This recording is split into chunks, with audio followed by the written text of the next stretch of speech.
said she'd lose everything in divorce. Then her uncle walked in with the documents he feared. The sun had barely touched the horizon when Lady Seraphine stood at the edge of the terrace, staring at the river that wound like silver through the kingdom below.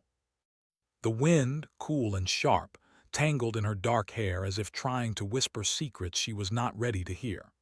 Beyond the walls of her family's estate, the world seemed peaceful, serene even. But inside the gilded halls of her life, everything was crumbling. Seraphine had been married for less than a year to Lord Caelan, a man whose presence could command silence in any room. He was handsome, with sharp features and eyes that glinted like obsidian, but behind that mask of charm lay a mind sharpened by ambition and the coldest of calculations.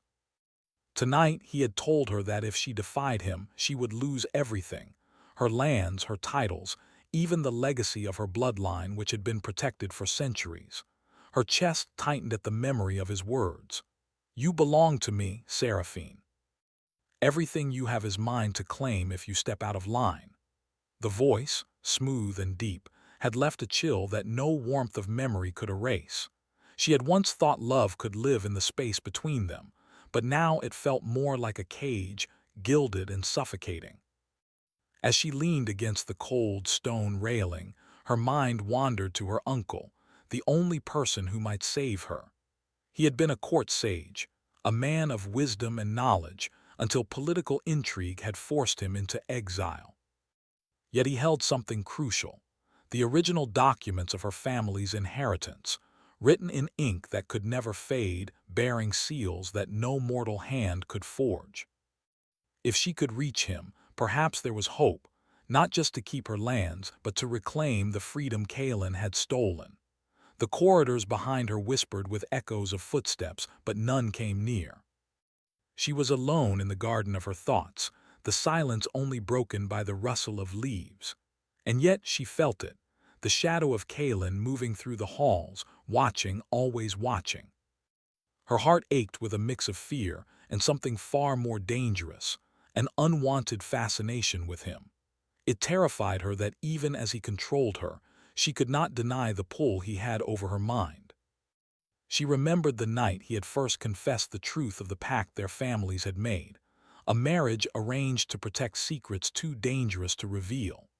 He had spoken of curses that lingered over her bloodline, of powers that could either elevate her or destroy her entirely. She had listened, frightened, and somewhere in that fear had been a spark of awe.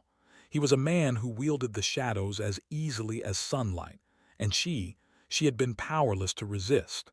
A soft noise behind her made her turn. It was only the wind, or so she thought, until a figure stepped into the moonlight. Her heart leapt, half in fear, half in anticipation. It was not Caelan nor one of the palace guards. It was her uncle, his cloak dusty from travel, his eyes sharp and urgent. "Seraphine," he said, his voice low and steady, "we do not have much time." Her heart raced. "Uncle, you brought them," he nodded. "The documents, but someone has intercepted them. They are not safe here, not yet. Caelan, he is more dangerous than you realize." Her chest tightened. "I have feared that from the beginning, but if we move quickly, perhaps—" Her voice faltered. The thought of defying Caelan, even with her uncle's help, made her stomach twist in knots. Yet the longing for freedom, for a life that was truly her own, surged stronger than any fear. Her uncle handed her a small, leather-bound folder, worn with age. "These papers contain the truth of your inheritance, the rights that belong to you by blood. With them you can claim everything, and yet," he paused, glancing toward the darkened halls behind them, "you must tread carefully. One wrong move and Caelan will strip you of more than just land or titles. He may take your very essence." Seraphine's fingers trembled as she took the folder. She had always known her marriage held danger, but the weight of this moment was almost unbearable. She thought of Caelan, waiting somewhere in the shadows, his gaze sharp and unforgiving. She thought of the life she had dreamed of: freedom, power, choice. And she thought of the man she had been forced to love, who was both her tormentor and her temptation. "We should leave tonight," her uncle urged, "before he senses what we possess."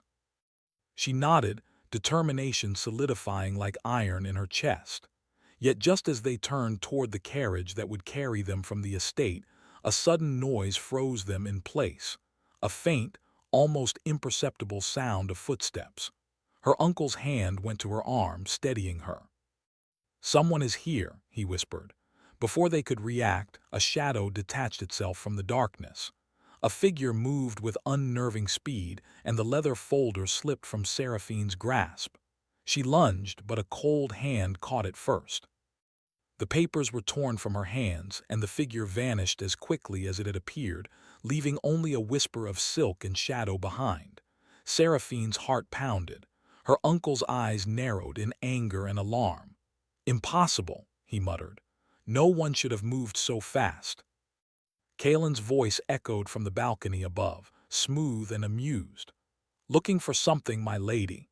Seraphine turned, and there he was, leaning against the stone balustrade, eyes glinting with dark satisfaction. His presence made the night itself seem colder, heavier, as if the moon had lost its warmth. She realized with a sickening certainty that he had known, had anticipated every move. "You will not escape me," Kalen said, his tone more warning than question. "Everything you are, everything you have, belongs to me. Do you truly believe your uncle can protect you?" Fear surged in her chest, but so did something else, defiance. She straightened, lifting her chin. "I am not yours to claim. My blood, my life, my destiny, they are mine, and I will not cower in your shadow forever." Kalen's smile was slow, deliberate, and terrifyingly intimate. "Oh, Seraphine," he murmured, "the more you resist, the more I find interesting." Seraphine's stomach twisted. She hated the power he held over her, hated that part of her still leaned toward him despite everything. And yet she could not deny the spark between them, the dangerous pull that made her heart ache with longing and dread at the same time. Her uncle's grip tightened on her arm. "We leave tonight," he said firmly. "We must regroup or all is lost." But Seraphine knew that even if they fled, Kalen would not let go. He was a shadow that clung, a storm that would not break. And yet, for the first time, she felt something she had never allowed herself to feel before. The surge of her own strength. The fire that came from knowing that she might yet reclaim what was stolen, not through force, but through cunning, courage, and a spark of magic she had only begun to understand. As they slipped into the waiting carriage, the wind carried the faint echo of Kalen's voice, lingering in the night. "Do not think this is over, my lady. I will see you again, and next time, perhaps, you will understand what it means to truly belong." Seraphine pressed the folder to her chest, heart hammering, and whispered into the darkness, "We shall see." Outside, the moon glimmered on the river, calm and cold, as if mocking the turmoil within her. She did not yet know the full extent of the dangers ahead, the curses, the shadows, the secret powers buried deep in her bloodline. But for the first time she felt ready to face them, and she would not face them alone. The carriage moved through the silent estate, each turn of the wheels carrying them farther from safety, farther into the unknown. But Seraphine's resolve had never been clearer. The storm was coming, and when it did, she would be ready. And somewhere in the halls they had left behind, Kalen watched the night with eyes that never blinked, already plotting the next move in a game that neither of them fully understood, but one that would bind their fates together, whether they liked it or not. The forest outside.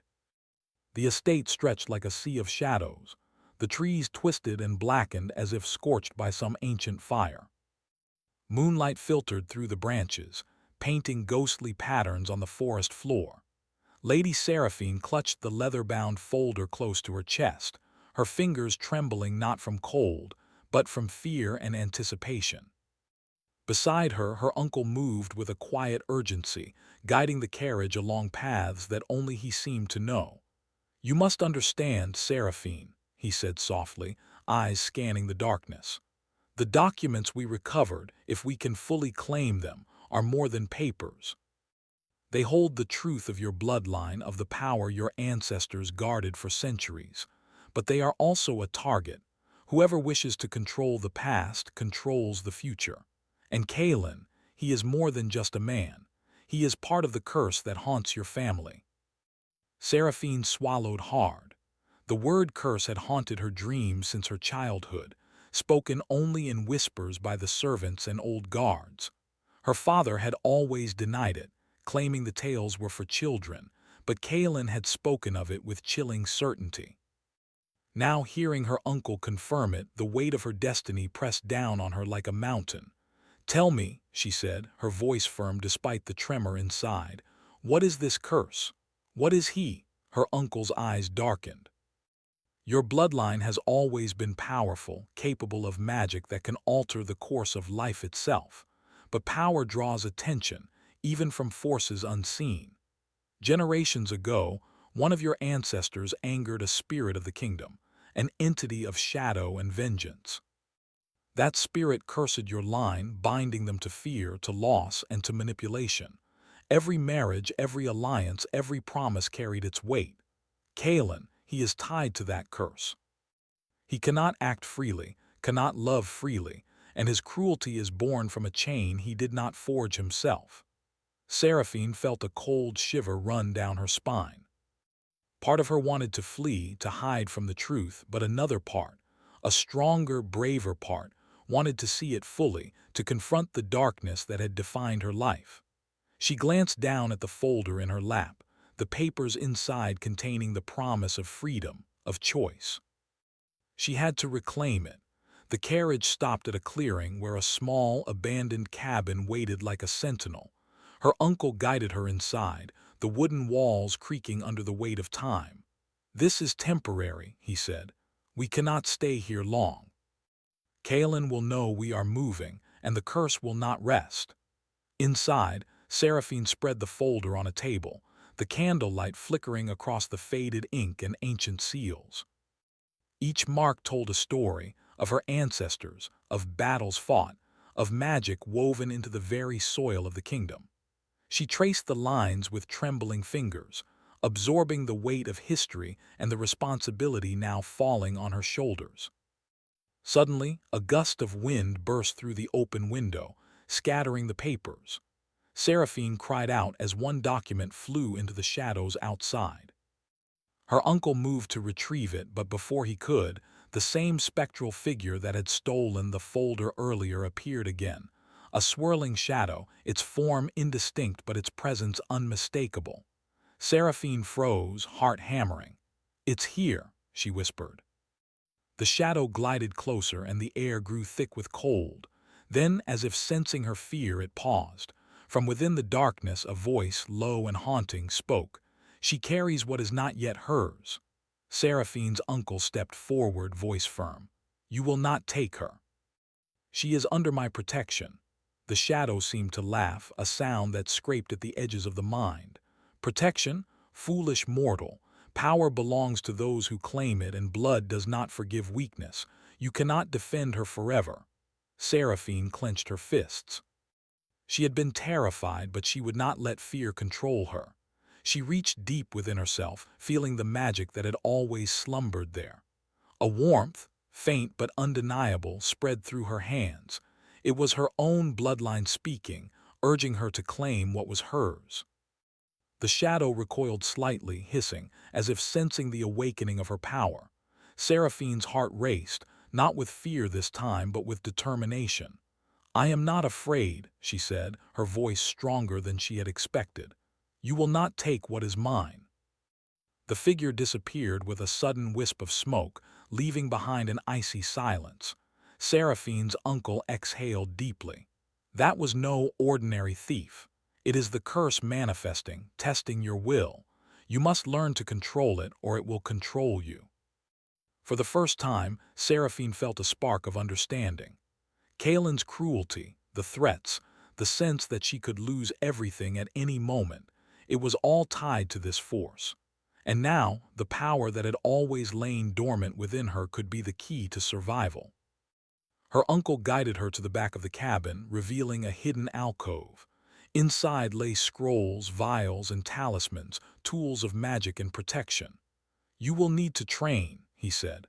The curse will not wait, and Kalen is both a threat and a potential ally. He acts under compulsion, but the line between love and manipulation is thin. Learn your power, and you may yet turn him to your side. Seraphine studied the tools, a mixture of fear and excitement churning inside her. The idea of using magic was frightening, but it also gave her hope. For the first time, she felt that perhaps she could change her fate, that she could fight for freedom without being crushed beneath the weight of the curse. Days passed in a blur of training and preparation. Her uncle taught her to focus her mind, to summon small sparks of energy, and to shield herself against the supernatural forces that sought to dominate her. With every passing hour, her confidence grew, and so did her understanding of Kalen. He was not purely cruel, he was trapped, bound by chains he could not break alone. One evening, as Seraphine practiced a complex ritual in the moonlight, she felt a presence behind her. She did not turn immediately, but she knew who it was. Kalen stepped from the shadows, silent and commanding, yet not threatening, at least not this time. "You are stronger than I expected," he said, his voice low, almost admiring. "I thought fear would consume you, yet here you stand unbroken." Seraphine did not falter. "I will not be controlled," she replied. "Not by you, not by the curse, not by anyone." Kalen studied her for a long moment, his expression unreadable. "Perhaps," he said finally, "the prophecy has been misunderstood. Perhaps the heir of your line is not meant to be crushed, but to rise, and perhaps that rise includes me." The words sent a strange chill through her. Was he confessing something, or was this another trap? Yet there was honesty in his gaze, a vulnerability that few had ever glimpsed. She realized then that the man behind the cruelty was a man capable of depth, capable of change, and that her power could challenge him, but also save him. Before she could respond, a sudden gust extinguished the candles, plunging the cabin into darkness. The shadowy figure returned, more tangible now, its form coiling like smoke and claws. It hissed, and the air grew thick with malevolence. Seraphine's heart pounded, but she did not falter. She focused on the magic within her, summoning a sphere of light that pushed the darkness back. Kalen stepped beside her, adding his own strength, not to overpower her, but to bolster it. Together, they held the shadows at bay, their combined power a force neither had imagined possible. When the shadow finally dissipated, Seraphine and Kalen stood in the dim glow of the remaining candlelight, breathing heavily. For the first time, there was no threat in his eyes, only something deeper, something that trembled between them like a fragile thread. "You are extraordinary," Kalen said quietly. "Perhaps the curse does not bind you but tests you. And perhaps it is time I tested myself as well." Seraphine felt a mixture of fear and something else, a warmth, a dangerous but thrilling pull toward him. She did not fully trust him, but she knew that their fates were entwined. To defeat the curse, they would have to face not only the darkness outside, but the darkness within themselves. Her uncle's voice broke the moment, reminding them of the larger danger. "The documents," he said urgently. "They are incomplete. There is a hidden clause, one that will allow Seraphine to claim her inheritance fully, but it is guarded by the spirit of the kingdom. You must retrieve it, and the spirit will not be kind." Seraphine's eyes narrowed with determination. "Then we go," she said, "together." Kalen inclined his head, silent but accepting. For now at least the line between enemy and ally was blurred, and their path forward was dangerous, uncertain, and inevitable. As they stepped into the night, leaving the safety of the cabin, the wind carried a whisper from the trees like a warning or a promise. "The curse will test you further. Your hearts, your strength, your very souls, all will be measured." Seraphine tightened her grip on the folder. The road ahead was dark, filled with shadows and peril, but she felt a new resolve. She would face the curse, confront Kalen's secrets, and claim her birthright, whatever the cost. And somewhere in the distance, the spectral figure lingered, unseen but aware, waiting for the moment when the heir of the bloodline would be truly ready or broken. The forest had grown darker, the trees arching above like twisted pillars of some ancient cathedral. The wind whispered through the branches, carrying secrets that only those attuned to magic could hear. Lady Seraphine rode beside Kaelin in silence, the leather-bound folder pressed against her chest. Though the night was calm, she felt the weight of the curse pressing from all sides.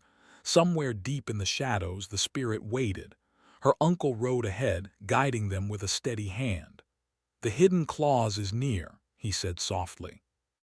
"But the spirit guarding it tests more than courage. It tests hearts, loyalty, and truth. Be careful, both of you." Seraphine nodded, her mind alive with thoughts she could barely control. Kaelin rode beside her, quiet, his eyes distant, reflecting both the moonlight and the storms within him. For the first time since their dangerous alliance began, he seemed vulnerable. The mask of cruelty he always wore was slipping, revealing the man beneath, the man who had been bound by the curse just as much as she had. They reached a clearing where the moonlight shone directly onto an ancient stone altar. The air grew thick, charged with power, and Seraphine's heart leapt. This had to be the place. She dismounted, clutching the folder, and approached the altar. Symbols carved into the stone glowed faintly, like the pulse of some long-forgotten magic. "This is it," her uncle whispered. "The spirit waits. Speak truth, and you may claim what is yours. Speak falsehood, and you will face the consequences." Seraphine took a deep breath and stepped forward, feeling Kaelin's presence close behind her. The air grew colder, and then the forest fell completely silent. From the shadows, a figure emerged, tall, formless, cloaked in darkness, its eyes glowing like coals. The spirit's voice echoed, low and melodic, like wind through hollow caves. "Who dares claim the power of the bloodline?" it asked. Seraphine's voice shook slightly, but she stood tall. "I am Seraphine of this line. I come to claim what is mine, to reclaim the freedom stolen from me, and to honor the blood that came before me." The spirit moved closer, circling her slowly. "And who stands with you, mortal? Who binds their fate to yours?" Kaelin stepped forward, his hand brushing against hers. "I do," he said simply. "Though I am bound by the curse, I stand with her. I swear loyalty and strength to aid her, not to control her." The spirit paused, its form flickering. "This is unexpected," it murmured, a faint echo of curiosity in its voice. "Many who come seek power for themselves, not for another. But you, mortal, bring both defiance and trust. We shall see if it is enough." The ground beneath them trembled. Shadows rose from the forest floor, twisting into shapes of serpents, wolves, and birds with eyes like burning coal. They were illusions, tests of courage, and they moved with alarming speed. Seraphine's first instinct was fear, but she remembered the magic within her, the energy that had awakened in her at the cabin. She reached deep, drawing it to her hands, letting it flow through her like a current of fire and light. Kaelin mirrored her, summoning his own strength not to overpower her, but to complement it. Together they faced the shadows, the darkness recoiling as they combined their powers. The spirit watched silently, as if measuring their bond. Then the shadows paused, dissolving into mist. The ground was still, the moonlight calm once more. The spirit spoke again, softer this time. "You have courage and you have trust, but strength alone does not complete the trial. You must confront your hearts, your fears, and your desire. Only then will the path be open." Seraphine swallowed. "My fear is losing myself. Losing the family I belong to, the legacy I am meant to protect. And I fear losing you, Kaelin, though I do not fully understand why." Kaelin's hand brushed hers again. "And I fear losing you, Seraphine. Not because I can control you, but because I have never been free enough to choose anyone before. This curse has chained me, forced me to act against my own heart. But now I choose you." The spirit's eyes glowed brighter, filling the clearing with light. Truth spoken from the heart, courage shown through action, loyalty acknowledged without demand. "You may proceed." A small compartment opened at the base of the stone altar, revealing a golden scroll. Seraphine stepped forward, hands trembling, and lifted it. The writing on the scroll glowed with faint light, revealing the hidden clause her uncle had mentioned, the key to her inheritance, the proof of her right to rule and protect her family's legacy. Her uncle exhaled, pride and relief in his eyes. "It is yours, Seraphine. You have passed the trial, but remember, the curse is not gone. It tests even the strongest, even the bravest." Seraphine nodded. She rolled the scroll carefully and secured it in her folder. She felt a strange warmth, a sense of power and clarity she had never known. But she also felt something else, a deep, undeniable connection to Kaelin. They had faced danger together, relied on each other, and in the process glimpsed the possibility of trust and perhaps love. Kaelin looked at her, his dark eyes softening. "You are stronger than I imagined," he said quietly, "and I am grateful that I stand with you rather than against you." Seraphine's chest tightened. "You do not need to be grateful. We are allies now and maybe more than that. But everything we face will require strength, courage, and trust. I am not naive, Kaelin. The curse will test us again." He nodded, a shadow of his old self lingering but his voice steadier than ever. "I know, and I am willing to face it. For you, for us." The forest around them seemed to breathe with their words, the trees swaying gently as if acknowledging the shift in the night. The shadows of doubt, fear, and manipulation had lessened, though they were far from gone.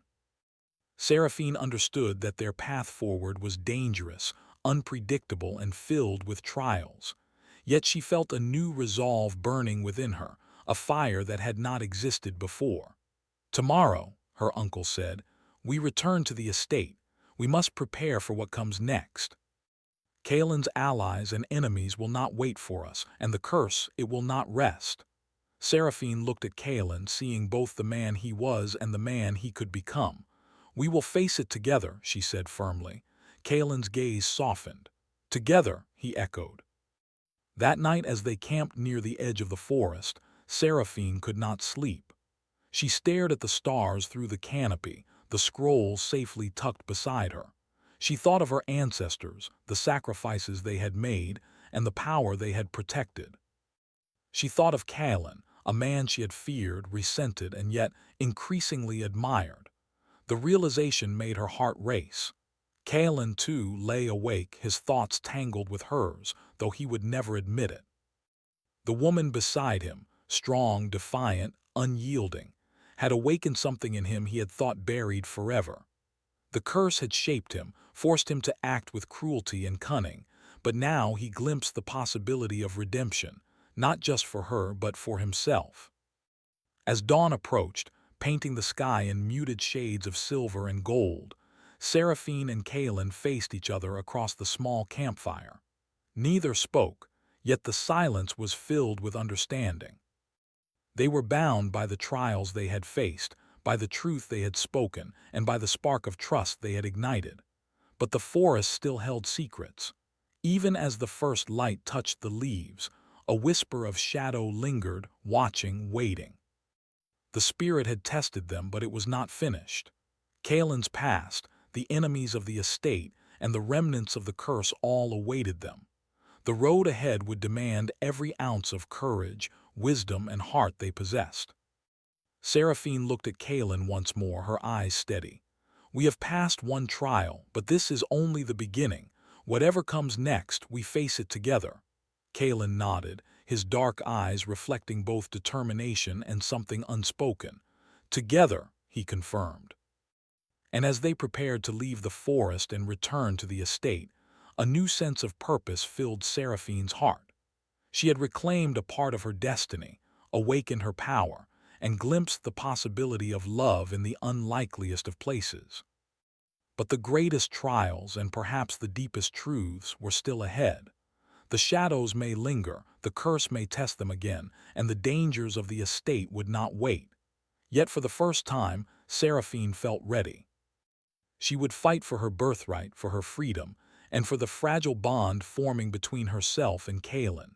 And she would not fail. For the first time in her life, she believed that light could rise even in the darkest of forests. and that perhaps together they could overcome even the most relentless shadow. The obsidian spire of the estate loomed above the kingdom like a black sentinel, reflecting the blood-red light of the rising moon. Lady Seraphine stood at its base, the leather-bound folder clutched tightly in her hands. The scroll she had retrieved in the forest glowed faintly, a beacon of her claim to her family's legacy. Tonight the shadows of the past would rise, but so would the power she had fought to reclaim. Kalen stood beside her, silent and poised, his dark eyes scanning the spires and parapets.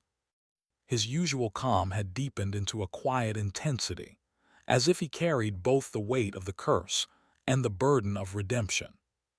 The bond between them, forged through trials, magic, and shared danger, had grown into something neither could deny, a connection that was as powerful as it was fragile.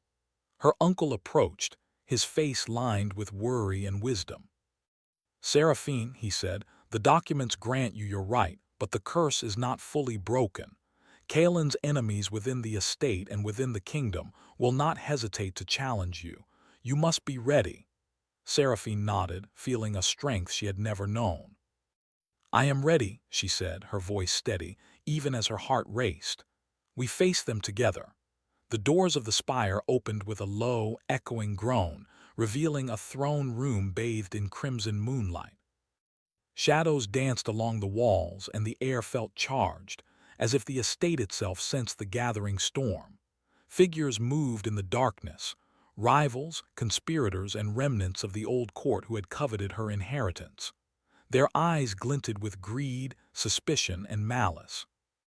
Kalen stepped forward, drawing the attention of those in the room. "Do not underestimate her," he said, his voice calm yet firm. "Seraphine is the rightful heir. Any attempt to take what belongs to her will be met with force and justice." A murmur ran through the crowd, but Seraphine remained focused. She did not need their approval. She only needed to claim her birthright and protect the legacy of her family. She held the folder aloft, letting the glow of the scroll illuminate her face. "I am Seraphine of this line," she declared, voice echoing through the hall. "I claim my inheritance, my power, and the right to protect all that my ancestors built. The curse may have tested me, but it will not break me. Those who oppose me will face the consequences of their choices." From the shadows, a figure stepped forward, a rival noble who had long schemed to control the family's lands. His eyes blazed with fury.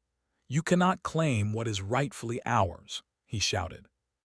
"The bloodline is weak. The curse is upon you. You will fail," Seraphine's uncle whispered. "The magic in the documents, now is the time."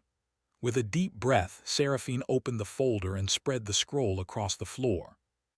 Light burst from the ancient symbols, forming a protective circle that shimmered with power. The challengers recoiled, their shouts turning to gasps as the magic enveloped them. Kalen joined her, stepping into the circle, his own aura strengthening the enchantment. Together, their combined power pushed back the shadows of greed, fear, and envy.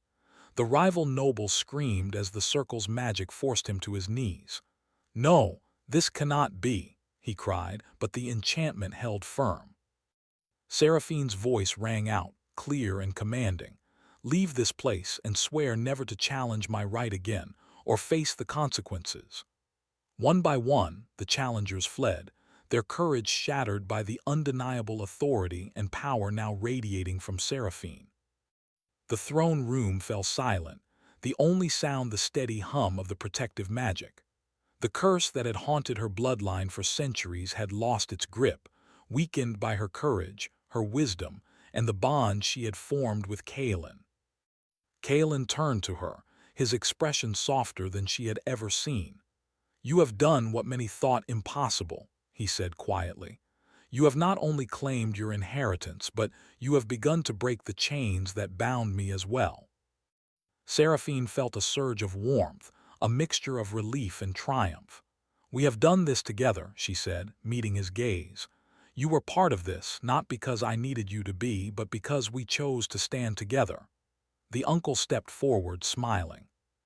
"The documents have secured your claim, but it is your courage, your magic, and your heart that have truly restored your bloodline. The estate, the kingdom, and even the curse itself recognize your strength. As they walked toward the throne, Seraphine felt the weight of responsibility settle on her shoulders, but it was no longer a burden. It was a mantle she was ready to bear. She sat upon the throne, the scroll in her lap glowing softly, a symbol of both her victory and the legacy she now carried. Kaelin knelt beside her, not as a master or a rival, but as an ally, a partner, and perhaps something more. For a long moment, they simply looked at each other, the silence filled with unspoken words and shared understanding. The trials they had faced, the shadows, the curse, the forest, and the conspiracies, had brought them to this point, transforming fear and resentment into trust and respect.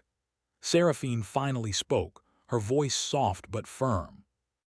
Kaelin, I cannot pretend that what happened before this was easy, but I see now that you are more than the curse that bound you.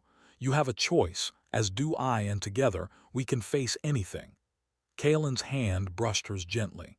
I choose to face it with you, he said. Always. The man I was before is gone. The man I am now is yours, as an ally, as a protector, and as someone who hopes to deserve your trust. A quiet peace settled over the throne room, but Seraphine knew their journey was not entirely over. The curse had been weakened, but the kingdom was full of shadows, and the choices they made would echo for generations. Yet for the first time, she felt that they could face those challenges not as enemies, not as pawn and player, but as partners in both destiny and life. Her uncle placed a hand on her shoulder, pride shining in his eyes. You have done what no one else could. The curse is diminished, your inheritance is secure, and your strength is unmatched. But remember, true power is not in fear or control. It is in wisdom, compassion, and the courage to face darkness without losing yourself. Seraphine nodded, understanding the truth in his words.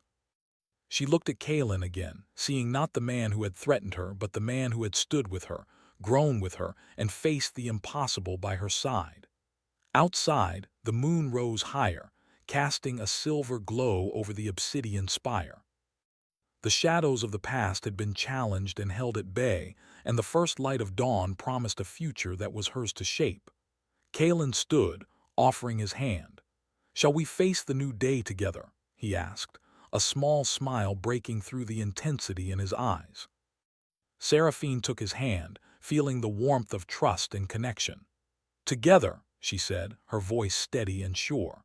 And as they stepped out of the throne room into the first rays of morning, the kingdom seemed to breathe with them, alive with possibilities. The curse had tested them, the shadows had challenged them, and the world had demanded their courage. But they had risen, stronger, wiser, and united. The road ahead would not be easy. There would be trials, shadows, and choices that tested their hearts and their power. Yet Seraphine and Kaelin now understood that they could face anything as long as they stood together, their fates intertwined, their trust unbroken, and their hearts open to the possibilities of love, redemption, and destiny. The wind carried a faint whisper from the spire, like the voice of the spirits who had watched over her family for centuries. You are ready. The legacy is yours, and the future is yours to shape. Seraphine looked at Kaelin, a quiet smile touching her lips. We have faced the darkness, she said softly, and we are still standing. Whatever comes next, we face it together. Kaelin nodded, his dark eyes reflecting hope, determination, and something tender that had never been there before. Together, he repeated, and in that word the kingdom itself seemed to find peace. And so Lady Seraphine, heir to a legacy of magic, courage, and wisdom, claimed her rightful place, not as a pawn of the curse, not as a victim of power, but as a leader, a protector, and a woman who had faced shadows, embraced her strength, and found love in the unlikeliest of places. The obsidian spire gleamed in the morning light, a symbol of trials overcome, a throne of ashes transformed into a beacon of hope, and a promise that no darkness, no curse, and no shadow could ever diminish the courage of a heart determined to rise.